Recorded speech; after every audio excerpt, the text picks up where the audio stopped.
نبينا الهادي محمد القائد الأعلى المسدد.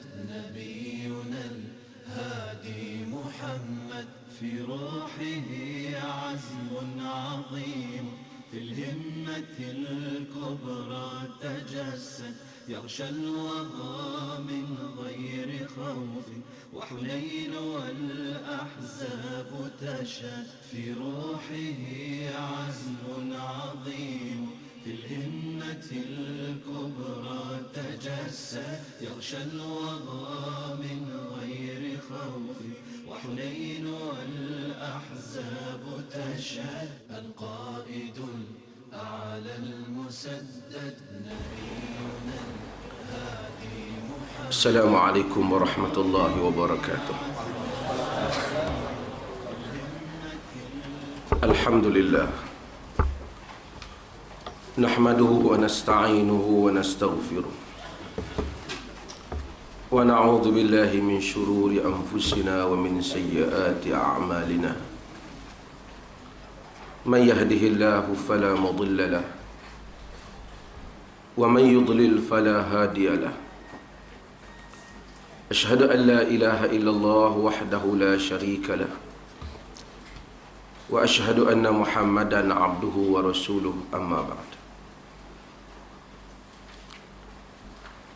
Hadirin dan hadirat yang dimuliakan, saya ingatkan hari ini tuan-tuan tak ada kuliah kerana pergi belarak.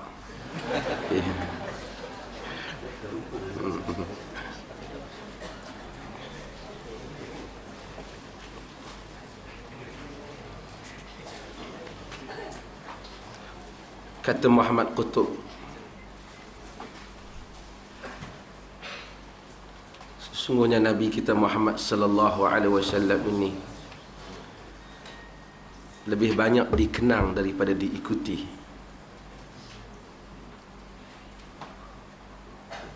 Ma min nabiyyin ba'athahu Allah fi ummatihi illa kana min ummatihi hawariyun wa ashab.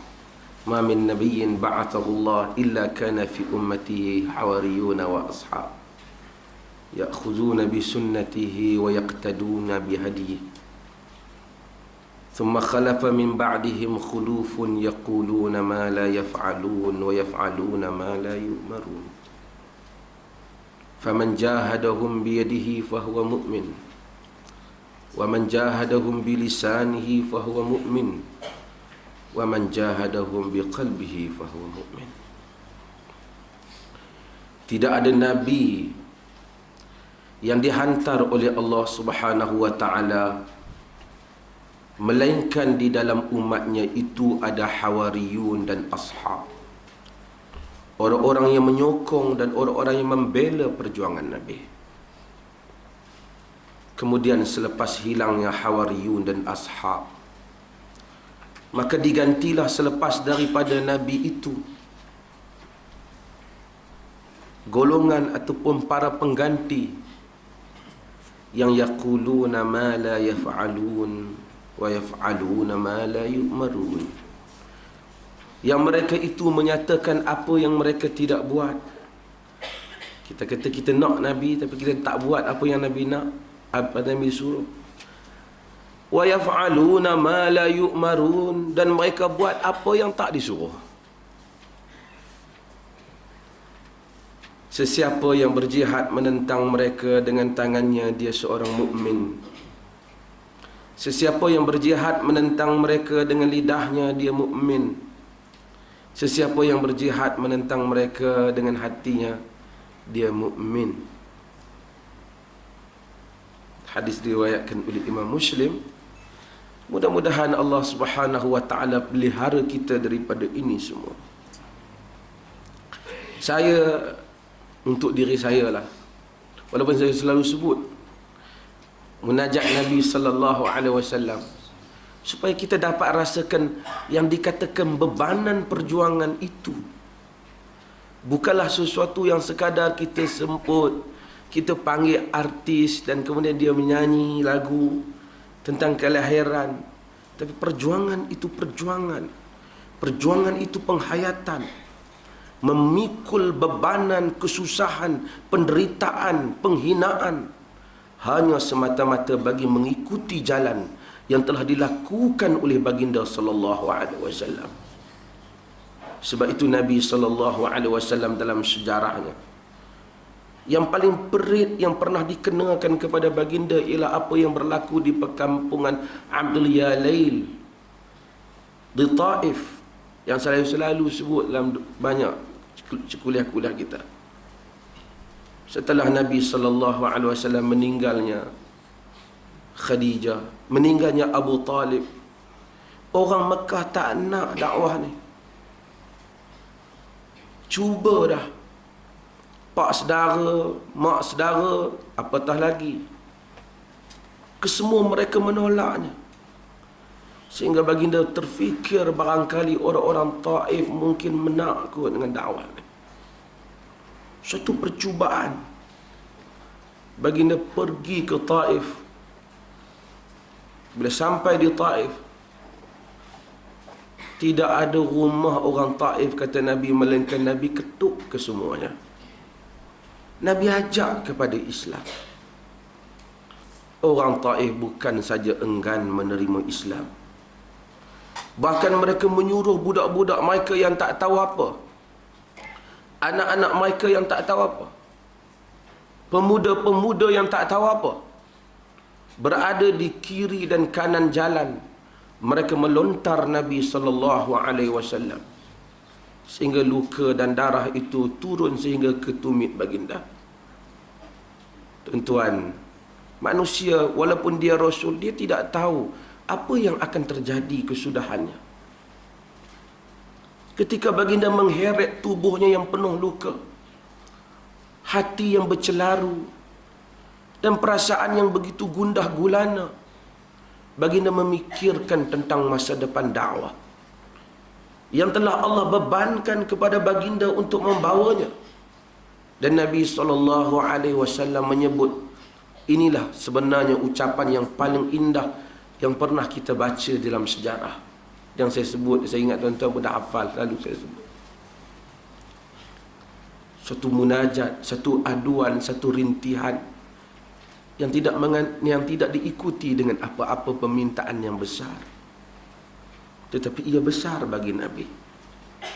Baginda menyebut, Allahumma inni ashku ilaika dha'fa quwwati.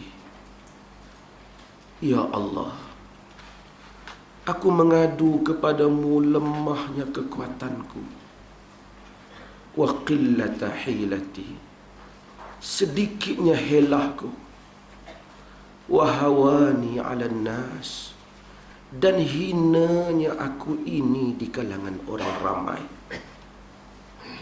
Ya Arhamar Rahimin, wahai yang paling penyayang di kalangan yang penyayang. Anta Rabbul Mustad'afina wa anta Rabbi. Engkaulah Tuhan orang-orang yang kena tindas, dan engkaulah Tuhanku. Ila man takiluni ila ba'idin yatajahamuni. Kepada siapa hendak kau serahkan diriku, wahai Tuhan? Adakah kepada orang jauh yang bermasam muka denganku, ataupun ila aduwin mallaktahu amri, ataupun kepada musuh yang kau jadikan mereka itu menguasai urusanku? Illam yakun bika alayya ghadab fala ubali. Namun jika engkau tidak murka kepadaku, aku tidak peduli, wahai Tuhan. Jadilah apa nak jadi pun. A'udzu binuri wajhika alladhi ashraqat bihi adh-dhulumat wa salaha bihi amru dunya wal akhirah. Aku berlindung dengan cahaya wajahmu yang menerangi kegelapan, yang dengannya lah dibaiki urusan dunia dan akhirat. Min an tanzila alayya ghadabak atau tahilla alayya sakhatak, agar janganlah kau turunkan kepadaku marahmu, atau kau halalkan kepadaku murkamu. laka utba hatta tarda wala hawla wala quwwata illa bik. Kepada engkaulah pengharapan sehingga engkau redha. Tidak ada daya dan tidak ada upaya melainkan dengan engkau, wahai Tuhan. Hanya banyak itulah ucapan Nabi mengenangkan dirinya yang disiksa dan dirinya yang dilakukan penginayaan dengan beban dakwah yang dibawa oleh baginda. Allah Subhanahu wa taala tidak menghampakan Rasulnya sallallahu alaihi wasallam. Nabi mengheret tubuh. Sebenarnya ketika Nabi lari itu, Nabi telah termasuk di dalam kebun anggur orang lain. Kebun anggur yang Nabi masuk itu ialah kebun anggur Utbah dan Syaibah bin Rabi'ah. Kedua-duanya merupakan musuh Nabi, iaitu anak-anak pemimpin dan anak-anak pemimpin Quraisy di Makkah. Walaupun mereka musuh Nabi, tapi mereka tengok Nabi dah teruk benar lah tu kena. Dia ambil anggur, dia berikan kepada orang dia Adas, dan dia suruh kepada Adas ini hantar kepada Nabi, bagilah dia makan. Dalam keadaan cedera itu, tuan-tuan, hebatnya jiwa seorang Nabi ini, seorang pendakwah ni. Besarnya jiwa dia, besarnya hasrat dia ingin membawa dakwah. Dalam keadaan yang demikian, apabila anggur itu diberi kepada baginda, baginda ambil, baginda masukkan ke dalam mulut baginda, baginda membaca bismillah. Adas menyatakan, hadza la yaqulu ahlu hadhil bilad. Perkataan ini tidak dikata oleh ahli negeri ini. Adas tu tak tahu apa, dia pekerja. Tuan-tuan, hebat pendakwah. Nabi bertanya, min aina anta ya Adas wa ma dinuk? Daripada mana engkau wahai Adas dan apa agamamu? Kata Adas, min Ninawa, min ahli Ninawa, wa ana Nasrani. Aku daripada perkampungan Ninawa dan aku seorang Nasrani. Ninawa ini jauh di Iraq, tuan-tuan tak pernah dengar melainkan dibom dahulu. Iraq dan Mekah, Iraq dan Taif bukanlah dekat. Orang Taif tak tahu cerita Ninawa. Orang tak tahu, jauh Adas ini mengembara dan bekerja di Taif. Subhanallah. Dengan pantas Nabi menyebut, min qaryati rajuli salih Yunus bin Matta. Daripada perkampungan lelaki salih Yunus bin Matta, Nabi kata. Mengagumkan. Adas terkejut. Terus Adas bertanya Nabi SAW, wa ma yudrika ma Yunus bin Matta? Apa yang kamu tahu mengenai Yunus bin Matta? Tentang Yunus bin Matta, Nabi Yunus alaihissalam. Nabi SAW menyebut, kata baginda, dzaka akhi kana nabiyyan wa ana nabi. Dia itu saudaraku, dia dahulu seorang nabi, aku pun seorang nabi juga. Perkataan Nabi, dzaka akhi, dia itu saudaraku, dia dahulu nabi dan aku seorang nabi juga.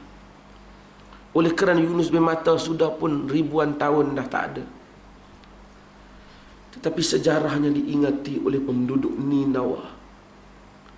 Apabila seorang insan melafazkan perkataan, dia itu saudaraku, dia dahulunya seorang nabi dan aku pun seorang nabi. Adas dengan cepat memegang tangan dan kaki Nabi dan menciumnya.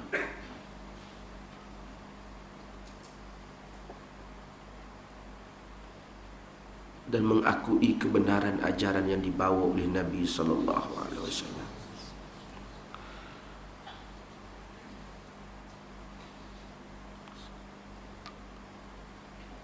Perjuangan yang panjang yang seperti itu dan bebanan yang seperti itu, ia tidak diraihkan melalui satu ucapan sahaja, tetapi ia tak dapat difahami oleh orang yang duduk dalam keadaan selesa dan menunggu untuk mendapat gaji di hujung bulannya, ataupun untuk menjadikan suatu amalan dan cerita-cerita berhubung dengan kerasulan satu komersial yang menguntungkan dirinya.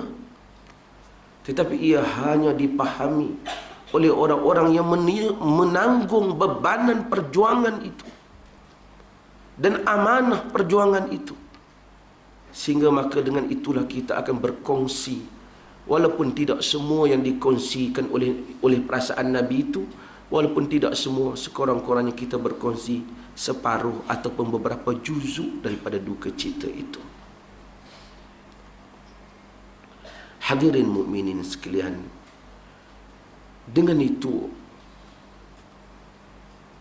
inilah yang menyebabkan berlakunya jiwa-jiwa yang besar. Selalu saya sebut, alhamdulillah tuan-tuan selalu hadir, dan walaupun saya selalu jadual kuliah ni tak tepat, tuan-tuan juga tetap juga mengambil masa untuk hadir. Tapi kita ni kuliah ke apa pun tak guna, cerita sunnah ke tak sunnah tak guna, kalau ia tidak membawa kita ke syurga. Semua cerita-cerita ni, hujah ke dalil ke apa pun tak berfaedah jika tidak membawa kita ke syurga. Puak-puak yang nak menjawab, nak mengutuk engkau, kutuklah, tapi kutukan kau tidak berfaedah jika ia hanya membawa engkau ke neraka. Umar bin Abdul Aziz mempunyai seorang penasihat yang sangat baik, yang disebut namanya di dalam sejarah, namanya Raja Ibnu Haywah. Umar bin Abdul Aziz ni tuan-tuan, keluarga kaya, keluarga menteri dan keluarga khalifah, dan terkenal sebelum menjadi khalifah selalu berpakaian dengan pakaian yang cantik. Satu hari sebelum dia jadi khalifah, raja ni duk khidmat dengan dia lama, pernah membeli pakaian untuk dia, harganya 500 dirham. Dan Umar Abdul Aziz pegang kain tu, dia kata, "Jaid laula annahu rakhis." Bagus pakaian ni tapi murah, dia kata. Duit kuat, duit banyak.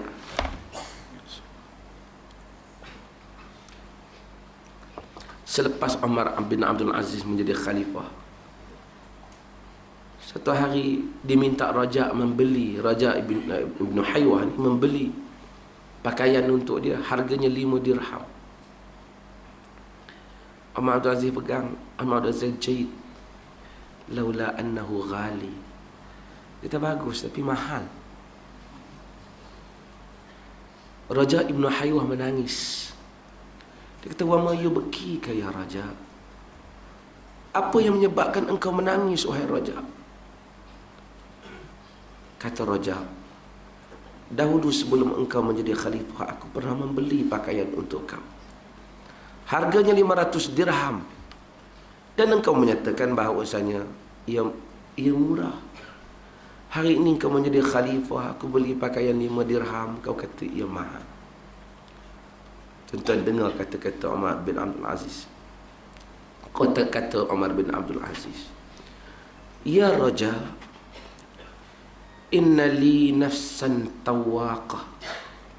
Kullama haqqaqtu syai'an taqat ila ma ba'dahu. Taqat nafsi ila ibnati ammi Fatimah binti Abdul Malik. Fatazawwajtuha. Thumma taqat ila al-imara. Fawullituha. Thumma taqat ila al-khilafah. Faniltuha. Al-an taqat ila al-jannah. Fa'arju an akuna min ahliha." Wahai raja, Aku ini mempunyai satu jiwa yang sentiasa merindui perkara yang lebih tinggi. Dahulu aku inginkan, aku rindukan, aku ingin memiliki sepupu aku, Fatimah binti Abdul Malik, anak khalifah. Dan aku telah pun berkahwin dengannya. Kemudian timbul keinginan ingin mendapat jawatan gubernur, menteri dia. Dan aku pun dilantik. Kemudian timbul perasaan tentang jawatan kedudukan khalifah. Dia nak ni bukan nak apa, nak kerana dia nak ingin baiki jawatan dia. Dan kemudian aku pun menjadi khalifah. Sekarang wahai raja, yang tinggal bagiku keinginan untuk menjadi ahli syurga. Aku berharap aku dapat menjadi ahlinya. Tuan-tuan, banyak di kalangan tuan-tuan telah pun mencapai sebahagian besar daripada hidup dan cita-cita harta dan kekayaan. Tuan-tuan, saya masuk nak ceramah di sini setiap kali rasa kecil benarlah kereta saya tu.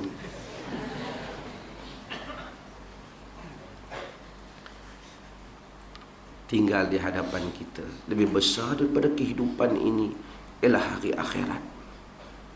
Alhamdulillah yang telah kita dapat itu. Mudah-mudahan Allah Subhanahu wa taala merahmati kita pada pagi ini untuk kita ingat perkara itu, dan itu sebagai tazkirah umum untuk saudara-saudara sekalian.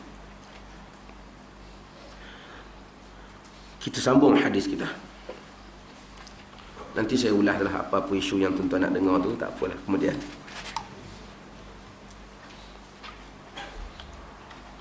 Wa an Abi Dzar radhiyallahu anhu أنه سمع رسول الله صلى الله عليه وسلم يقول لا يرمي رجل رجلا بالفسوق ولا يرمي بالكفر إلا ارتد عليه إن لم يكن صاحبه كذلك.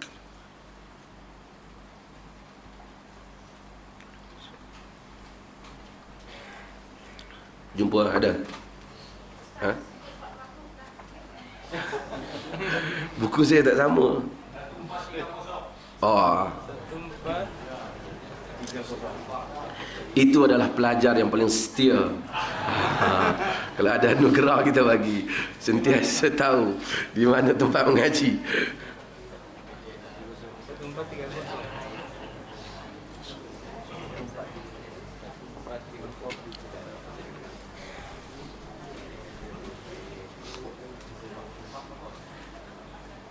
Ya. Bab tahrimu sabbil muslim, bab larangan mencerca orang muslim. Hari itu kita ada tertinggal hadiah-hadiah. Daripada Abu Dzar radhiyallahu an. Abu Dzar radhiyallahu an, ada sahabat Nabi sallallahu alaihi wasallam daripada suku Ghifar. Abu Dzar ni datang beriman dengan Nabi, datang hantar mula saudara dia, kemudian datang tengok ketika orang Mekah semua tak mau, menyuruh dengan Ali, dia tanya sehinggalah dia dapat berjumpa dengan Nabi. Susahnya nak beriman zaman tu, dan orang dia semangat. Bila Nabi SAW terang kepada dia akidah, dia dapat asyhadu an la ilaha illallah wa asyhadu anna Muhammadar Rasulullah. Nabi dan sahabat-sahabat lain sembunyi, dia keluar istihar kat orang Mekah, dan orang Mekah pukul dia pingsan. Sehinggalah Abu Bakar selamatkan dia. Kata Abu Bakar, wahai orang Mekah, kamu tahu dia ni siapa? Dia daripada suku Ghifar. Kamu akan pergi berdagang melalui perkampungan Ghifar, kau bunuh dia, suku Ghifar akan serang kamu. Baru dia orang lepas. Dan Abu Dzar ini banyak disifatkan sebagai orang yang dikenali di langit dan kurang dikenali di bumi. Kita pun macam itulah. Doa kepada Allah Subhanahu wa taala agar kita lebih dikenali di langit daripada di bumi. Doa kepada Allah agar apa yang Allah tahu mengenai diri kita lebih baik daripada apa yang orang ramai tahu mengenai kita. Katanya, Dia mendengar Rasulullah sallallahu alaihi wasallam bersabda, tidak seorang lelaki melontar atau menuduh seorang lelaki yang lain dengan fusuk, yakni dengan menyata wahai fasik, wahai yang tak ada agama misalnya, wala yarmi bil kufr, atau menuduhnya dengan kufur, illa taddat alaihi in lam yakun sahibuhu kadzalik, melainkan akan patah balik kepada dia jika kawan yang dituduh itu tidak seperti yang dikatakan. Ini satu masalah yang besar dalam masalah tuduh menuduh kufur dan fasik. Atau kita tuduh, orang tuduh kita sesat umpamanya, atau kita tuduh orang sesat. Sebab tu dah hati-hati. Ada orang kadang-kadang dia tak tahu apa dia nak cakap. Orang cakap, kita kata sebenarnya tak boleh buat benda ni, Nabi larang, tak ada dalam sunnah Nabi. Oh sesat, dia kata. Apa yang dia tak pernah tengok sesat. Tuan-tuan mungkin akan tertanya-tanya tentang sikit, saya kena ulas sikit lah. Saya tahu sebagian tuan-tuan orang Perlis dah banyak dah, saya ulas sikit tentang masalah bin ini yang bising ni. Tapi tuan-tuan baca utusan Malaysia, besok saya jawab keseluruhannya, insyaAllah. Bukan saya jawab lah, bagi ruang saya tu saya dah jawab. InsyaAllah tuan-tuan boleh ikuti tulisan saya dalam utusan lepas ni. Ada ruang yang diberi pada saya, dan insyaAllah setiap minggu saya akan jawab. Ni siri yang keempat. Kes ini memang unik, istimewa, kerana ia tidak pernah berlaku dalam mana-mana negara melainkan di Malaysia. Ya, sejak zaman dahulu sampai sekarang dia tidak berlaku melainkan di Malaysia. Saya tak tahu, mungkin Brunei kot. Brunei tak pasti, tanya Pak Wan kata. Brunei tak apa? Menundang. Tak pasti ya. Saya ingat kalau nak ada pun mungkin Singapura kot. Indonesia tidak. Arab tentu tak tidak lah, sebab tu Arab tak tahu. Cuma ada orang Arab hantar surat kepada saya, dia baru tahu, dia hantar, dia bagi dalil-dalil tentang apa, benda ni memang dilarang oleh syarak, kata kita buat keputusan dah. Tapi yang penting ya, dia istimewa, dia berlaku di Malaysia. Dalam arti kata lain, jika ada 500 orang persatuan saudara baru, kesemuanya namanya Abdullah. Jika ada 10 yang nama Muhammad, sangatlah sukar untuk dicari Muhammad yang mana satu, melainkan pendaftar pertubuhan hendaklah menghafal nombor IC-nya, kerana semuanya Muhammad bin Abdullah. Jika suami dan isteri masuk Islam, bertukarlah mereka mempunyai nama bapa yang sama.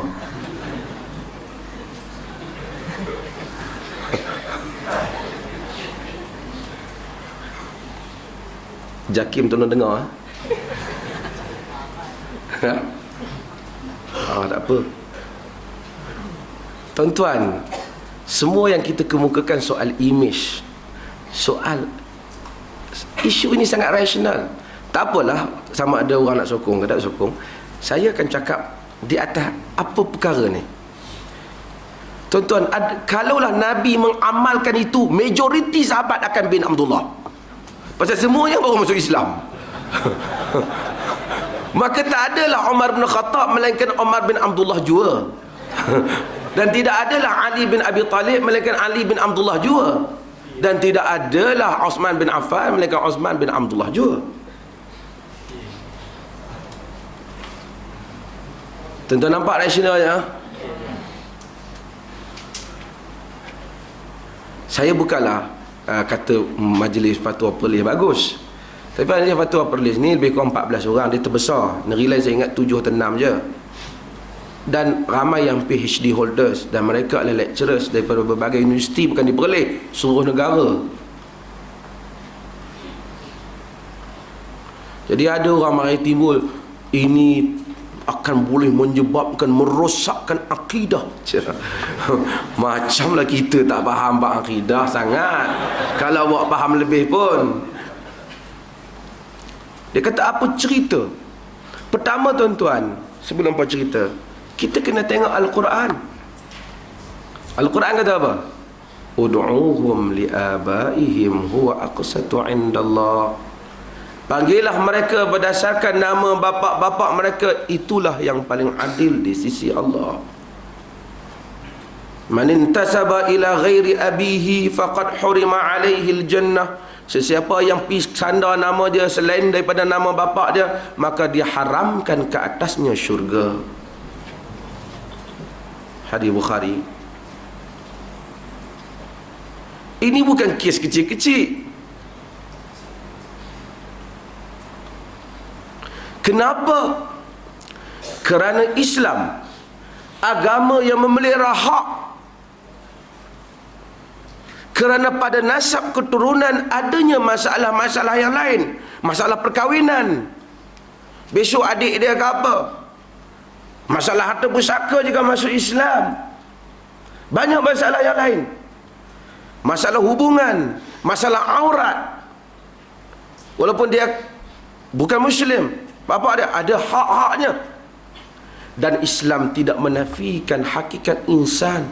Sehingga kata Abu Bakar Al-Jazairi, kalau sekiranya pak dia himar pun, kaldai pun, hampir kaldai. Nah, itu hakikatnya. Apa kita nak nafikan? Kemudian agama menyatakan, wa in jahadaka ala an tusyrika bi ma laysa laka bihi ilm fala tuti'huma wa sahibhuma fid dunya ma'rufa. Jika kedua ibu bapa kamu bersungguh-sungguh menjadikan kamu syirik kepadaku dalam perkara yang kamu tidak ada ilmu mengenainya, yakni ibu bapa tu kufur, nak paksa kita supaya syirik, Tuhan kata fala tuti'huma, jangan taat kepada mereka berdua, wa sahibhuma fid dunya ma'rufa, dan kamu hendaklah berbuat baik kepada mereka dalam urusan dunia. Adakah berbuat baik kepada ibu bapa dalam urusan dunia kita pergi buang namanya?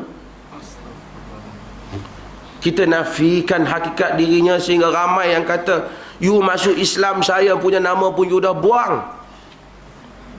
You masuk, saya bela you daripada kecil, ini Abdullah siapa, you punya bapa baru you.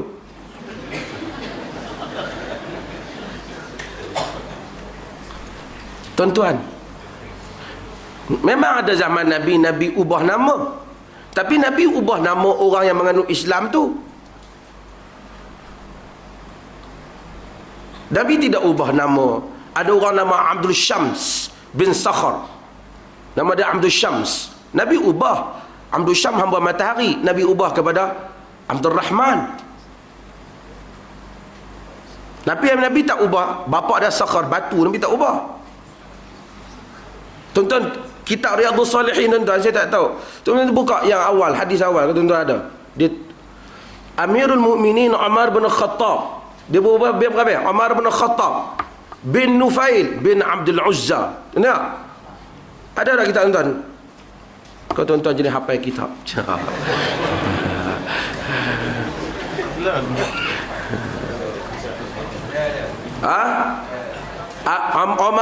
Omar bin Al-Khattab. Arab ni tuan-tuan, nama-nama semua cukup jaga. Omar bin Al-Khattab bin Nufail bin Abdul Uzza bin hamba berhala Al-Uzza. Ada dia buang nama tok dia?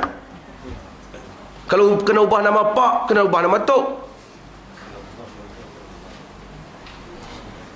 Ada dia ubah? Dia tak ubah. Pada zaman Nabi ada orang yang masuk Islam namanya Abdullah bin Abdul Asad.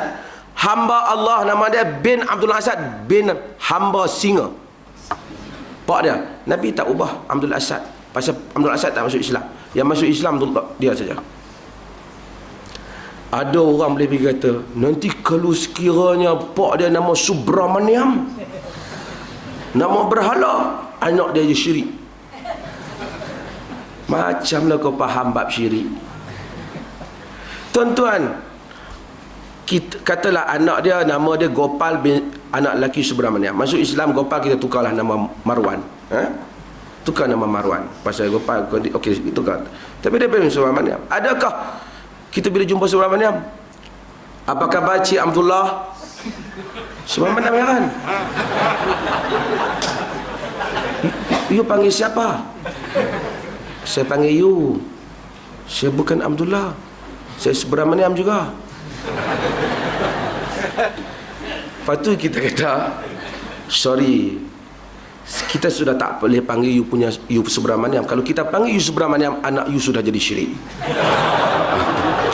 So kita kena panggil Ya Abdullah. Tuan-tuan, ini bahasa apa?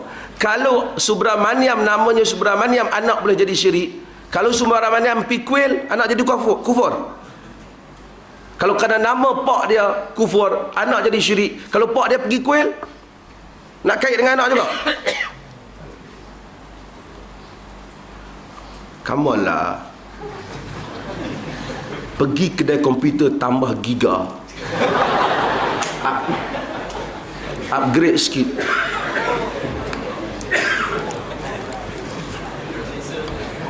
Ha?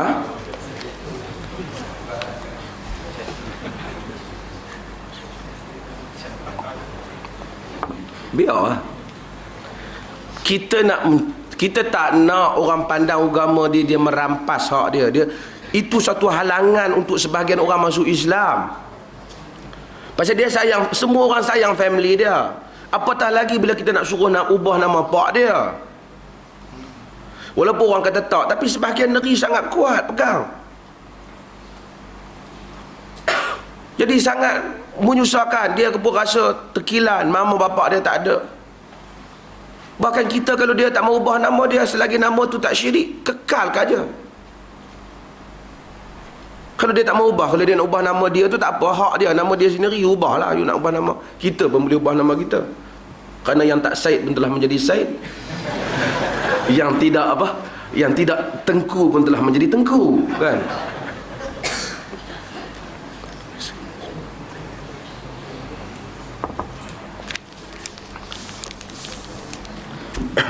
Ada geng-geng internet tu, laman sufi marah kat saya, dia kata saya hina Said.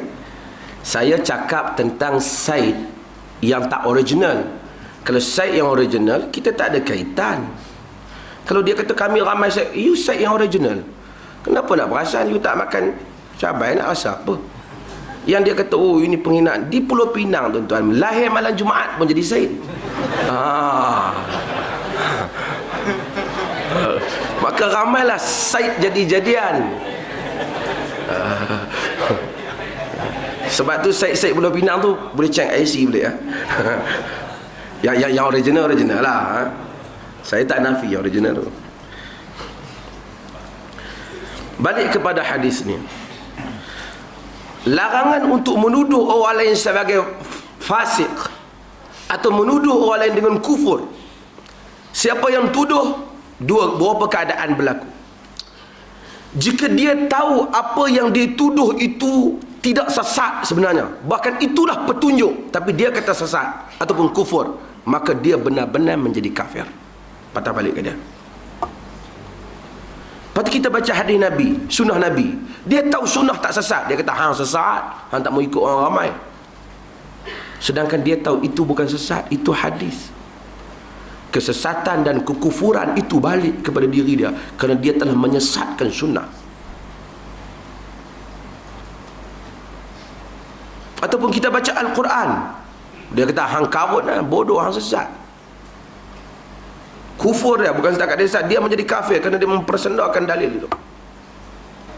Tapi kalau orang tu tak sesat, kita hukum dia kerana geram. Hang sesat, dia kata, geram kita tak masuk, ataupun kita kata hang kafir. Dia tak mau bayar hutang kat kita, kita kata hang kafir. Kita kira hutang je, tak kafir pun kan, dosa besar lah. Kita tak kafir kerana tuduhan itu bukan kerana kita nak mempertikaikan akidah tu, tapi kerana tindakan kita yang berlebihan, tetapi dosa kekufuran, menuduh itu yang besar tu balik kepada kita. Itu maksud patah balik. Dua keadaan. Kalau dia tuduh tu kerana memang dia anti kepada inti kandungan ajaran yang benar, dia benar-benar kafir. Tapi kalau dia tuduh itu kerana satu mulut celupa, maka dia dosa kesesatan itu balik kepada dia. Melainkan jika orang yang dia tuduh itu benar-benar sesat. Dalam agama juga, orang yang kafir kita mesti kata kafir kalau jelas kekufurannya. Satu orang sembah berhala dan kafir, kita tadi itu kafir, kita tak boleh kata. Masing-masing cara masing-masing. Misalnya Disebab itu, wa man lam yukaffiril kafir faqad kafar. Sesiapa yang tidak mengkafirkan yang terang kafir, maka dia menjadi kafir. Kerana pengiktirafan terhadap kesesatan yang dilakukan oleh orang itu. Maka sebab itu menyamakan agama menjadi kufur. Menyamakan semua agama termasuk Islam menjadi kufur. Tapi kalau dia samakan agama kufur tu, itu kufur belaka. Itu satu hal yang lain.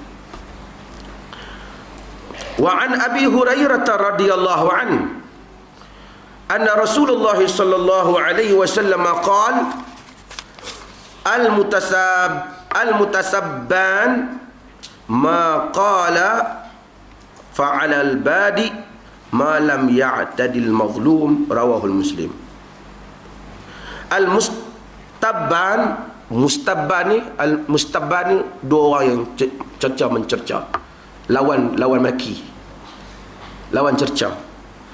Ma qala fa'ala al-badi, apa yang mereka kata itu dosa ditanggung oleh orang yang mula. Kita pergi kata dulu kat dia, dia balas. Hang bodoh. Dia pun kata, hang bodoh. Kita kata dia, orang tu balas. Nabi kata, ditanggung oleh dosa orang yang mula, melainkan malam yang tadil mazlum, selagi mana orang yang kena zalim itu, kena cerca itu, dia tak melampaui batas. Orang kata, hang bodoh, hang tak reti. Hang kata kat aku bodoh, hang bodoh. Kita kata ada. Lalu kata, hang bodoh, dia ikut benda tu. Dia kata kita. Kita, hang anak haram. Dia lebih. Dia dah lebih. Bila dia lebih, Nabi kita, kalau lagi dia tak lebih, tak apa. Kalau dia lebih, dia tanggung dosa. Kalau dia kata bodoh, kata, hang bodoh, hang kata aku bodoh, aku ikut benda yang betul. Baru sama lah. Betul benar lah, hang bodoh lah. Hang tuduh aku, benda yang aku tak bodoh, hang kata bodoh, hang bodoh. Tapi sesiapa yang diam dan memaafkan, itu lebih baik di sisi agama. Tapi setelah kalau dia defend diri dia, weh bangsat, kita berkata, hang bangsat, aku tak bangsat, aku beli rumah aku sendiri. Misalnya dia kata kita balas, tapi kadarnya sama dan benar. Nabi kata, kawan tu tanggunglah pasal dia mula. Pasal manusia ni dia react kepada tindakan, kadang-kadang keluar daripada kawalan. Tapi kata, hang bangsat, hang nak haram, hang, dia bawa keluar semua. Hang laknat, dia macam-macam lagi. Kalau dia balas dengan lebih, Nabi kata, tanggung dosa.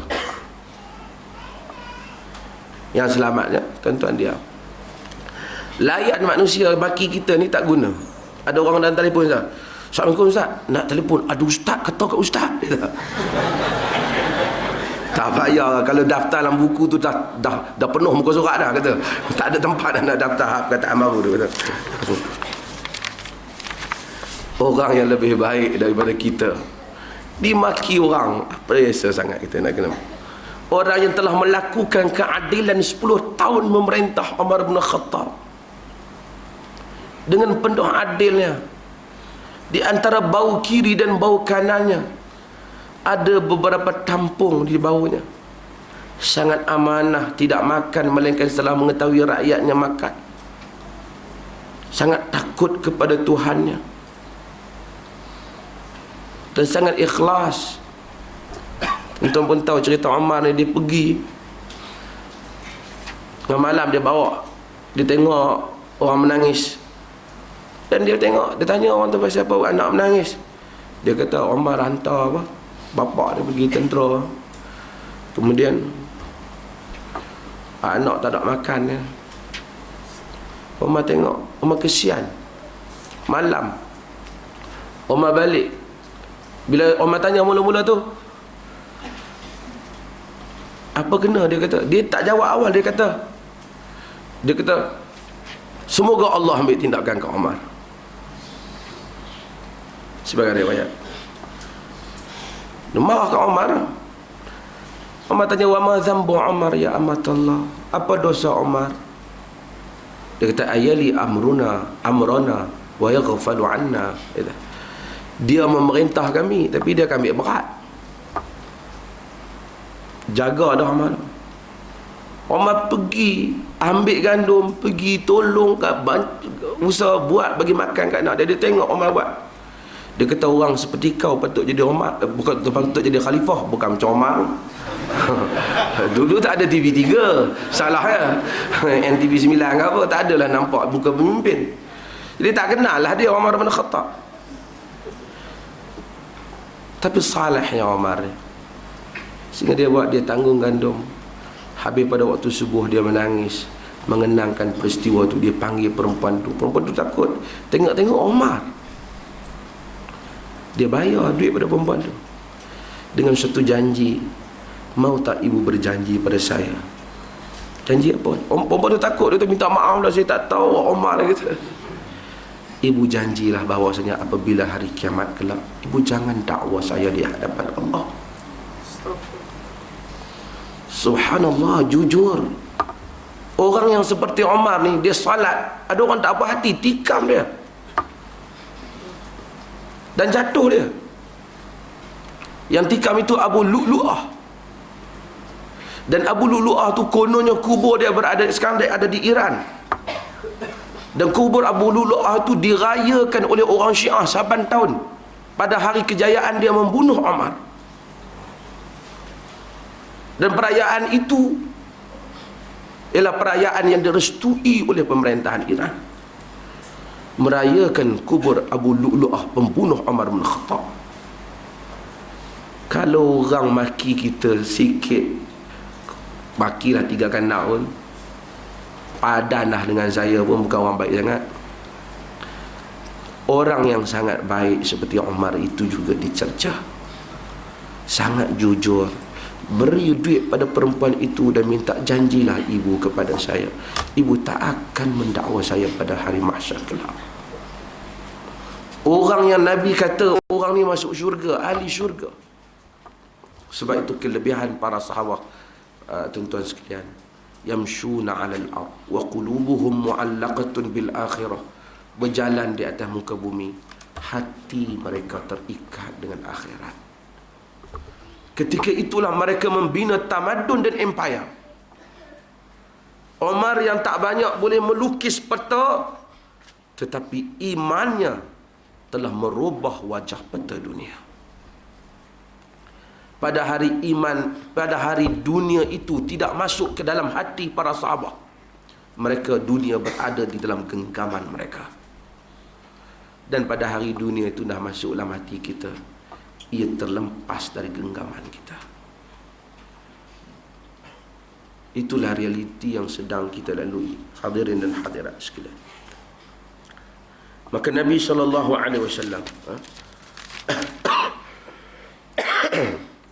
dalam hadis lain menyebut, utiyan Nabi SAW bi rajulin qad syarib, qala idribu, qala Abu Hurairah faminna ad-daribu bi yadihi وضارب بنعله وضارب بثوبه فلما انصرف قال بعض القوم أخزاك الله قال لا تقولوا هكذا لا تعينوا عليه الشيطان. Saya ingat hadis ini telah kita huraikan dulu. Itu Nabi SAW, orang bawa kepada baginda, dan kalau ada orang minum arak dan dihukum dia dengan pukul. Ada yang pukul dengan kasut, pukul dengan apa, dengan baju. Tuan-tuan, pukul orang minum arak ni bukan nak bagi mati, pengajaran je.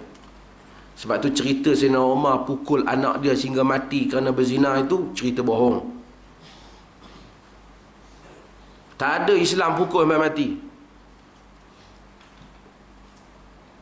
Itu yang kali kita cerita. Tapi itu tidak benar, kerana riwayat yang seperti itu. Cuma Nabi bila lepas orang pukul, ada orang kata, akhzakallah, semoga Allah Ta'ala menghina engkau, rugilah kau. Nabi kata, la taqulu hakadha la tu'inu alaihi syaitan. Jangan kata macam tu, kata Nabi. Jangan tolong syaitan ke atasnya. Dia dah kena dah. Awak jangan duk tolong syaitan. Jadi lepas pada ni dia pun dah rasa, oh aku tak ada ruang lah dalam agama ni, biarlah. Nabi kata jangan. Setakat apa pun benda ada had dia. Tuan-tuan, ini kita kata apa pun benda ada disiplin dia. Sekarang ada, saya pun tahu ada seorang lawyer daripada Perak dan ada 3 orang sahabat juga sebut. Cerita ada banyak kes orang setelah ditangkap khaluat umpamanya, dah tak ada gambar, pergi suruh duduk balik atas katil. Selak dia, boleh tangkap gambar. Ini cerita kes benar. Dan lawyer ni mengendalikan apa kes. Saya ingat Saudara Faizal sebut, dalam internet pun ada ditunjukkan gambar tentang bagaimana satu orang yang telah ditangkap khalwat ni, kemudian dia tutup diri dia dengan kain tu, pegawai tu tolong selak lagi nak ambil gambar. Dan tunjuk pula gambar, pegang gambar pakaian dia, tunjuk depan kamera. Kita kata semua benda ada disiplin. Nak suruh orang ada disiplin, nak nasihat orang ada disiplin. Sebab tu tuan-tuan, siapa nak ceramah lah, you nak berpolitik, you punya hal, tapi ada disiplin. Saya duka cita dengan sebuah akbar, sebuah parti politik. Saya bukan orang politik. Dia tak setuju dengan sunnah diperleh, tak apalah. Tapi you namakan diri you sebagai Islam.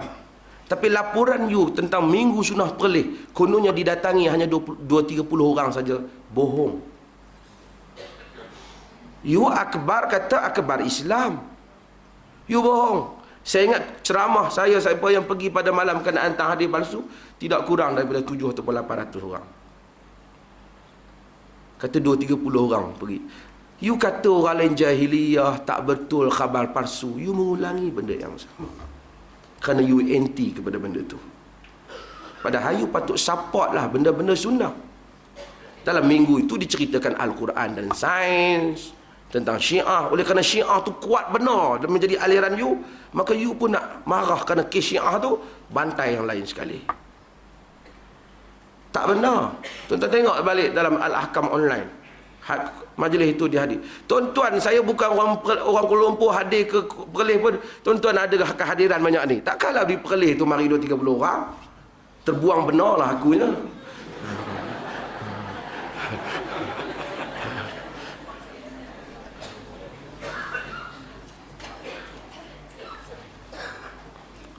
Kita nak berjuang apa pun disiplin. Saya sebut beberapa kali lah, tuan-tuan. Nak ceramah politik pun ceramah lah. Saya bukan ahli politik, tapi saya nasihat semua parti lah. Andaikanlah apa yang awak cakap itu Islam, kalaulah Nabi ada di hadapan awak, adakah dia redha dengan bahasa yang seperti itu? Andaikan awak tengah ceramah tu, Nabi ada di depan, agak-agak Nabi kata apa ke awak? Kan Nabi kata, oi pandai ceramah. Tu Nabi kata, oh bagus, macam ni kau dah, lagi keras sikit lagi.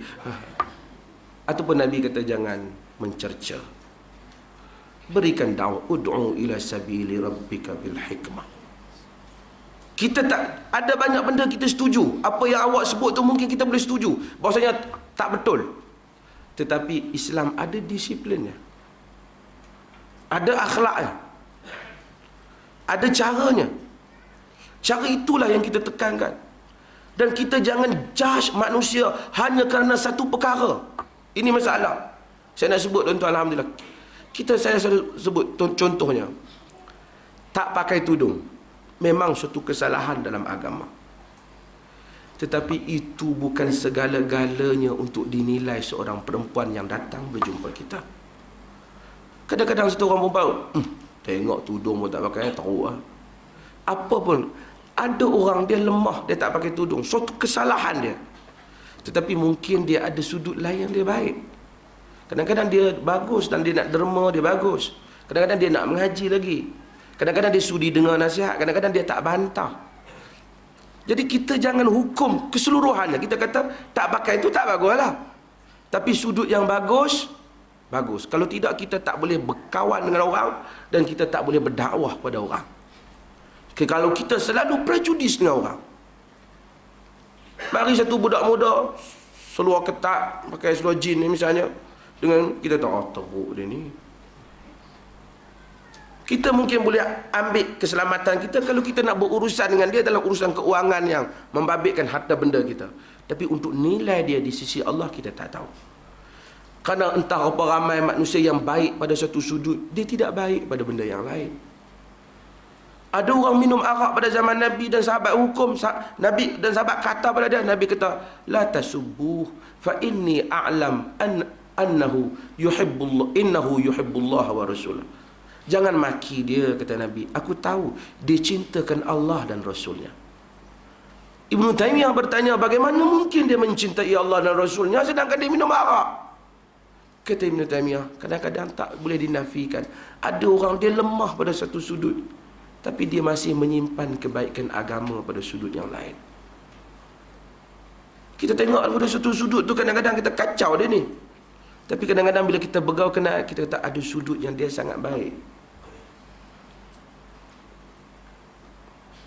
Sebab itu bila orang hantar ke, sebab saya selalu baca, Imam Malik selalu nasihatkan benda ni.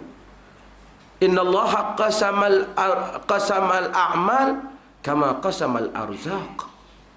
Allah Ta'ala membahagikan amalan seperti mana dia bahagikan rezeki. Ada orang yang Tuhan bagikan semayang sangat kuat, tapi dia tak kuat puasa sunat. Ini dalam benda yang sunnah lah. Kita ajak dia puasa sunat, Allah dia tengah hari mesti nak makan. Dia kata, oh dia tu hamba kata kuat agama, Isnin Khamis tak pernah puasa. Jangan judge daripada bab tu saja. Mungkin dia Isnin Khamis tak puasa, tapi wang dia tak kedekut di dalam infak pada harta benda fisabilillah yang kita tak buat. Mungkin dia solat dia kuat, mungkin lidah dia baik dibandingkan lidah kita, mungkin hati dia lebih jujur dibandingkan hati kita, mungkin dia lebih kurang sifat nifaq dibanding kita, mungkin dia lebih berbakti kepada ibu bapa dibandingkan kita. Allah Subhanahu wa ta'ala Maha mengetahui di kalangan hamba-hambanya.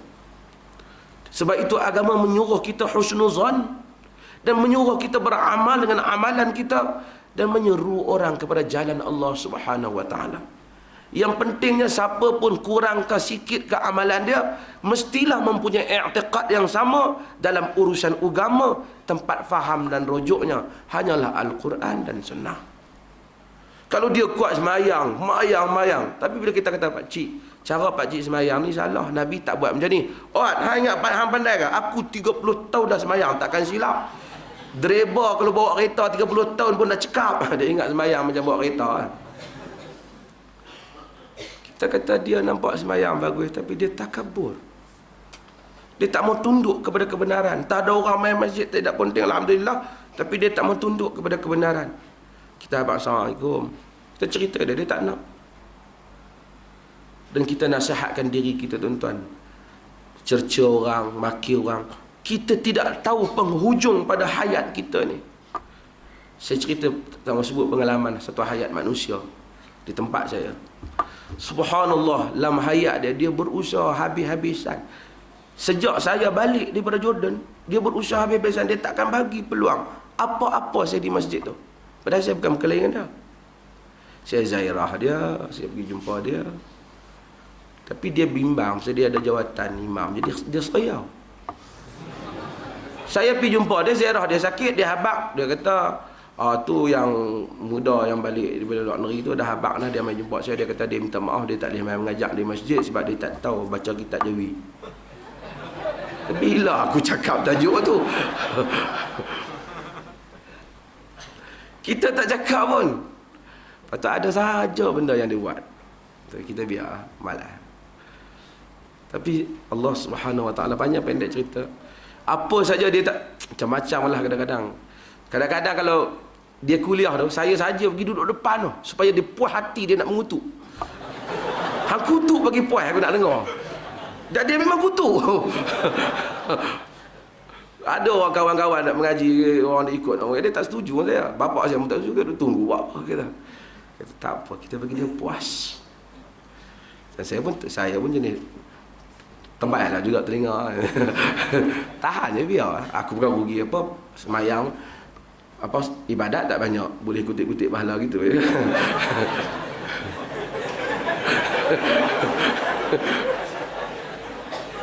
Hak mana yang dia maki-maki lebih kurang tu orang bagi tahu, oh, ada orang mau masuk akaun tau. Okey, tak apa.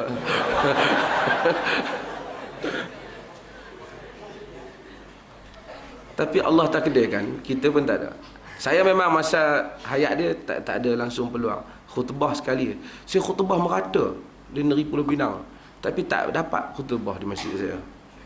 Tak dapat. Tapi Allah takdirkan, saya tak sebut, saya cerita. Allah takdir ketika dia mati dengan beberapa peristiwa, orang kampung tu tak nak simpan dia orang kampung tak nak simpan dia di masjid. Sedangkan dia orang lama, guru lama, dan ada krisis yang serius. Dan saya berkhutbah di masjid itu, dan cuma pada hari mereka selalu minta saya khutbah, saya pula sibuk tak dapat khutbah, itu je. Tapi saya khutbah dan saya mengajar, tapi saya sibuk. Dan saya mengajar macam biasa. Artinya kita tak tahu apa yang kita buat pada orang. Manusia semua akan pergi, dan urusan dunia ini tidak terhenti lagi, dan akhirat adalah penentuan. Tuan-tuan, dunia ini sebenarnya, kalau kita hanya bergantung kepada kehidupan dunia ini sangat kecewa. Percayalah tuan-tuan, dunia ini sangat kecewa. Kadang-kadang benda yang kita tak kata, orang kata kita kata. Benda yang kita tak buat, orang kata kita buat. Ada satu orang daripada KL ni, semalam sebut. Dia call saya. Dia tanya, dia dulu dia guru saya. Dia tak setuju. Dia kata saya support tu imam. So, tu imam, dia kata mufti Perlis support tu imam satu masjid kerana tak baca wirid, kerana baca wirid kuat pas sembahyang. Dia tanya apa soalan? Satu soalan dia kata, orang cerita ke saya ni, kata sejak entah jadi ni, Perlis ni semua bacaan bismillah perlahan lah, sir. Sebenarnya bukan sejak saya jadi, sejak dulu lagi. Ni orang Perlis ada dia orang tahu. Lepas pada tu, lepas sembahyang tak ada doa. Lepas pada tu dia kata, saya balik baru ni dia kata, nak buatlah kenduri arwah. Semua orang-orang yang adik-beradik yang kuat-kuat pun tak nak dah, dia kata. Dulu nak. Semua kata, oh tak boleh kami mengaji dengan mufti sekarang. Ni menunjukkan you punya punca, dia kata. Dia kata saya anak nak nasihat ke entah ni. Saya tak jawab lah pasal dia guru kita kan. Walaupun guru sekolah ya, tapi yalah, tak jawab tu lebih baik lah, lebih bising-bising kan. Jadi dia kata, anak nasihat kata, apa jadi pada intan nanti kalau intan mati orang tak buat kenduri arwah kat intan? Anak diam je lah. Anak kata, hati kata, jadinya alhamdulillah lah kan.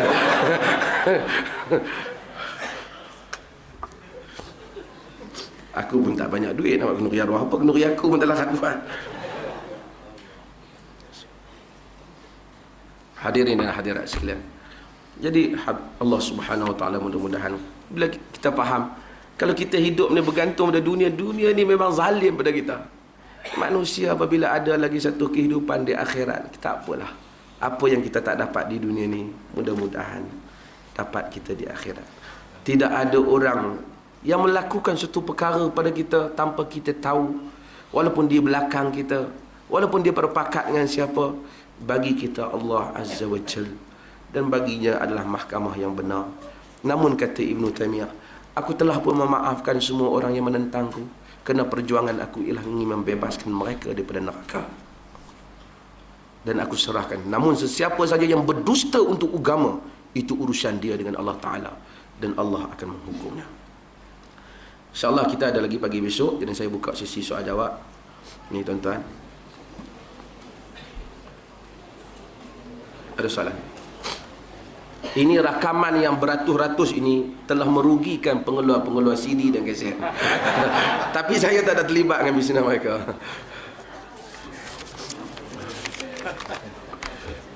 Tak apalah, pengeluar-pengeluar semua rezeki masing-masing. Dia orang rakam. Saya beri lesen, tapi jangan kementerian tangkap saya pula. Saya beri lesen bagi pihak saya, rakamlah siapa nak rakam, edarlah siapa nak edar pun. Tak ada siapa yang pernah membayar apa-apa pada saya. Duit minyak pun tak bagi, duit hotel pun tak bagi sampai duduk. Tak ada siapa pun yang bagi. Tuan-tuan, rakamlah. Yang penting tuan-tuan rakam, tuan-tuan edar, tuan-tuan share. Saya tahu, Faizal kata, ceramah saya dalam internet sudah 90,000 orang yang menontonnya. Biarlah jadi 1 juta. Kita ada al-ahkam sampai hampir jutaan orang yang masuk. Dan alhamdulillah 5 tahun kita ingin negara kita mempunyai mainstream yang baru, insya-Allah. Kita sentiasa melihat ufuk yang jauh, dan kita sedang sentiasa mempunyai harapan yang tinggi, dan urusan itu berada di tangan Allah Azza wa Jalla. Adakah petunjuk Nabi dalam kaedah menanam duri? Tanam saja duri, yang mana korek lubang dan tanam duri itu. Tak ada bubuh paku, bubuh kunyit, apa. Melainkan kalau nak goreng itu you punya hal.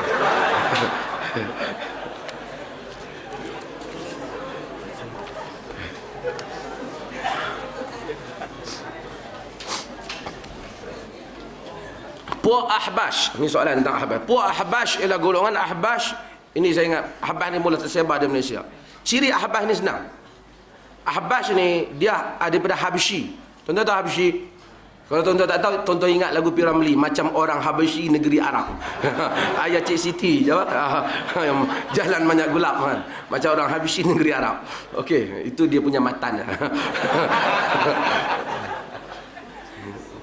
Tuan-tuan, Ahbash ni Habsyi. Syekh dia Abdullah Hariri ialah orang geng-geng dia orang daripada Habsyah. Kemudian mereka menyebarkan pemikiran mereka pergi ke Lebanon. Ada kesilapan, termasuk saya malah nak sebutlah orang yang saya kenal juga, telah hantar anak-anak pergi ke Beirut, Lebanon. Di Lebanon ni mereka belajar dengan Ahbash. Ahbash ni satu puak yang mendakwa mereka mazhab Syafi'i dan berakidah dengan akidah Asy'ari yang sangat ekstrim.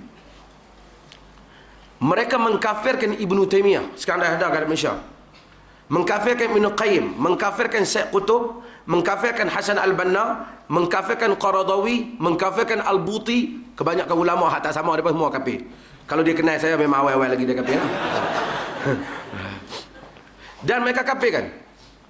Dan mula tersebar. Kita ada di Johor ada beberapa orang, dan kita ada yang sekarang ni yang duk ceramah tentang kafir-kafir Ibnu Taimiyah ni, ini daripada aliran Ahbash.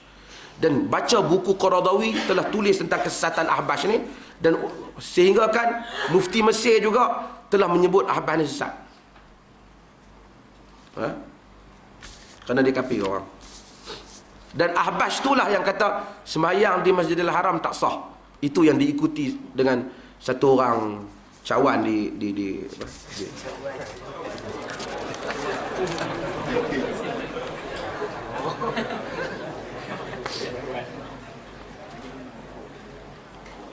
minta komen doktor pasal berita doktor ada mengeluarkan statement lebih baik mendengar Siti Nurhaliza menyanyi daripada mendengar ceramah PAS. Tuan-tuan pernah sepanjang tuan-tuan dengar kuliah saya ada sebut perkataan PAS, saya pernah sebut. Tuan-tuan tanya, saya kalaupun mungkin ada mengisyaratkan, tapi saya tak sebut nama kumpulan. Saya kata mendengar penyanyi berceramah, penyanyi itu kadang-kala lebih baik daripada pergi dengar orang maki hamun orang tanpa sebab. Betul tak tuan? Kita pergi maki orang yang tak benar kadang-kadang. Kita menyanyi mungkin masalah dengan nyanyian, tapi kalau kita orang pergi maki orang, maki hidung besar lah, kepala botak berkilat, boleh tengok satelit lah, takkan benda tu boleh dalam agama. You nak cerita, tapi jangan melampaui batasan syarak. Saya kata umum statement saya. Kalau siapa yang rasa dia maki orang, dia masuk. Kalau dia tak maki, kenapa dia rasa saya kata kat dia pula? Satu orang kan, kita tak kata kat dia, dia kata, hang kata kat aku, saya tak sebut nama. Yalah, hang tak sebut nama, tapi akulah tu. Itulah masalah. Kalau kita dah sampai peringkat tu, problem lah. Orang sebut sifat je, yang hang pergi kata hang buat apa. Lain kali hang silent lah, kata, oh kita tak terlibat. Orang kata perleh Wahabi, saya tak mau jawab. So, kita tak Wahabi, saya Asri, saya tak terlibat. Wahabi saya tak tahu siapa. Duk baca buku kitab Imam Syafi'i, Wahabi lagi.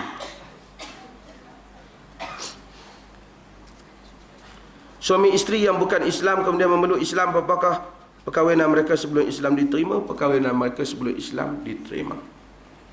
Telah masuk Islam para sahabat yang ramai, suami dan isteri, Nabi tidak pernah menyuruh melakukan akad yang baru. Islam mengiktiraf benda-benda baik yang dibuat sebelum itu. Tuan-tuan, kita dok kata imagekan Islam ni, beri Islam ni satu agama yang sangat aman, damai, mengiktiraf kebaikan, cuma mesti berterahkan akidah. Bagaimana Nabi mengajar anak bersolat? Semua Nabi, sallu kama ra'aitumuni sallu. Cuma saya cadanglah, saya risau nak cadang ni. Sekali orang kata saya ada kepentingan bisnes saya tak ada. Itu tuan-tuan kena ingat ayat baru datang.